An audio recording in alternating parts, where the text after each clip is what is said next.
Hi and welcome to the Geek Legion of Doom and welcome to my latest pickup video. I'm going to go through some mainly Blu-rays, mainly kind of Steelbooks.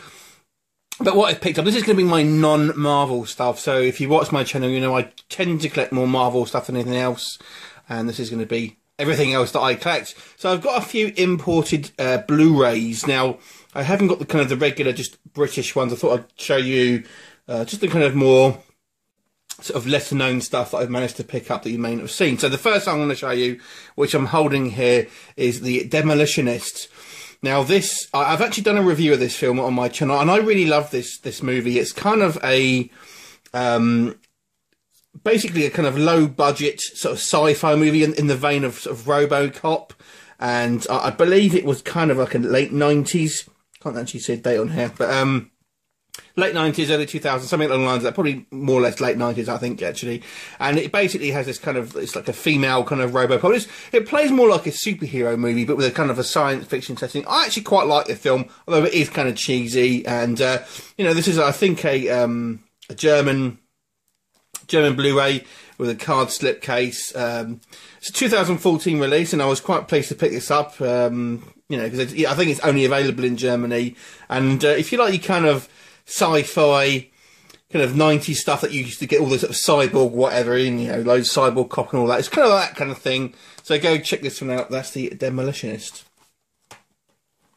Next up, I picked up the Last Starfighter. Now, I believe there's actually an American release, but it is actually a kind of no regional coding. So I don't have a multi-region player, so I was quite pleased to pick this up because I don't think it's been out in the UK. And you know, a great sci-fi film if you've not seen it, showing its age. The first film to really use a lot of sort of CGI and stuff like that. But you've got some decent sort of special features on there as well. So if you're a fan of kind of your old school space operas, you can do a lot worse than this one. And speaking of space operas, Star Crash.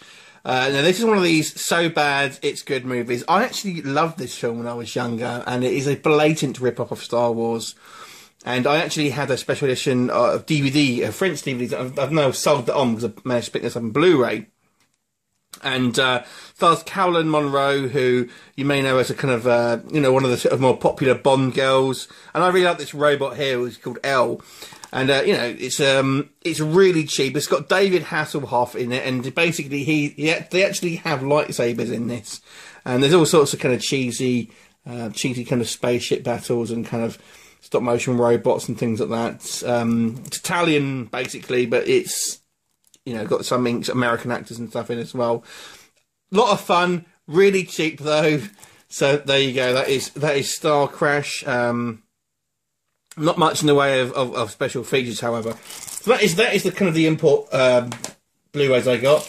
I also picked up the Highland DVD Steelbooks. In a DVD I want to show you. I do buy a lot of DVDs, but they tend to be B movies and not something I do much in the way of hauls on. But I thought this is going to be more just kind of the small special stuff. This is quite a nice embossed Steelbook, though. No, I think DVD Steelbooks might actually get a bit more collectible in the future. I know a lot of people bang on about sort of Blu-ray Steelbooks now, and kind of DVD's going to get shunned away, but it's a bit like vinyl, because no one really wanted vinyl when that was kind of at the end of its lifespan, and things like that. And I just think, you know, when stuff gets collectible, it kind of bottoms out first, because no one thinks it's going to be collectible, and that's what I think is going to happen with DVDs. I think people can't be bothered with it now. There's kind of not very popular, and that's ultimately when stuff becomes collectible. When stuff is made to be collectible to start with, like Star Wars, the more recent Star Wars figures, they never really sort of gain all that much value. Anyway, that's my prediction. So, a nice looking Steelbook, nicely embossed, obviously with the McCloud sword there. So moving on to the Blu-ray Steelbooks, Resident Evil Afterlife. I've only got the first couple of films on DVD actually, and I picked this up for about £3. This is the Blu-ray Steelbook in CX, and a couple of these I picked up in CX for quite cheap. So, you know, not going to say no to that. Basically, it's only a one disc, But a lot, you know, very kind of simple cover. It's different pictures to the regular Blu-ray, so again, I kind of quite like it when it's like that. Also, I picked up from CX was this Super 8 Steelbook, which has got an embossed logo there. Strangely, it's got the barcode on the front, which I found kind of weird, but there you go.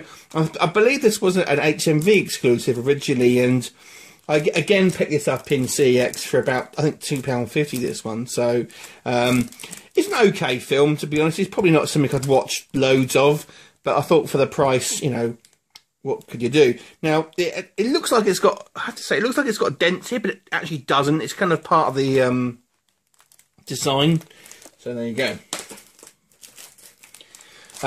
Safe House, once again, I picked this up from CEX for about £3. Haven't seen this film, so this was a complete blind buy. It's kind of one of these films, for me personally, I feel it's just kind of been forgotten about and kind of slipped under the radar. No one really talked about, so probably get around to watching it at some point. So there you go. Not the most interesting of steelbooks, to be fair, but there you go. But talking about interesting steelbooks, I love this one. Haven't seen the film, but I've always wanted to pick this up. I just thought it looked so flashy and so kind of eye-catching. This goldfish, Devil's Double. Again, I have to say, I haven't seen this film, and again, I just picked this up from CX for about £3 or so, £3-4, something like that. And yeah, I just love it. It's just such a great looking steelbook. Obviously, not real gold, unfortunately, but there you go. And I picked this up. This was from HMV, Universal Soldier, Day of Reckoning. Haven't seen this one, to be honest. It's got a J card, I think, on there, but haven't got round to watching this yet. I've watched one of these kind of like the more recent Universal Soldiers. I wasn't all that keen on it, but I got this. It was relatively cheap, so I thought I'd pick it up. And then finally from Zavvi, I've picked up the Teenage Mutant Ninja Turtles. Obviously, this is the original movie, and this is the steelbook for that one, which was kind of on their site. And a really nice steelbook, actually, because, you know, it's kind of got the masks embossed there. You've got this cover there. And obviously, you've got the new film coming out. And I think in some ways, this actually holds up fairly well, I have to say. You know, it's been a while since I've seen it, but from what I remember, you know, I think it's probably a film that still holds up in a lot of ways. It's more kind of on the basis of the cartoons, the sort of the cartoon show that was kind of popular in the 80s and whenever it was. But there you go, not a bad movie. I've got a few other things on pre-order, so I'll probably do another Blu-ray update at some point soon. So I hope you enjoyed it. Let me know what you thought of my pickups, anything you like or have got. Leave me a comment. I look forward to seeing you next time. Bye for now.